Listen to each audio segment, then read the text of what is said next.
Badoncek bukan sekadar mengumpulkan uang di acara adat. Ia adalah cara orang Minang memastikan bahwa babalas budi bukan hanya kata-kata. Saat seseorang menikah, hitanan, baralek, atau punya hajat besar, masyarakat datang bukan hanya membawa doa tetapi juga bantuan.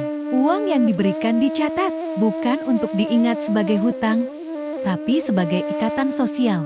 Karena di Minangkabau, bantuan hari ini akan kembali pada waktunya.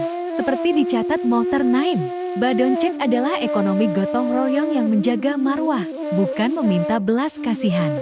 Di tengah dunia yang serba instan, tradisi ini mengingatkan, kita tidak pernah hidup sendiri di Minang, kita tumbuh karena saling menanggung. Maka dari itu, filsuf dari selatan mengatakan adu samo dimakan, indak adu samo dicari.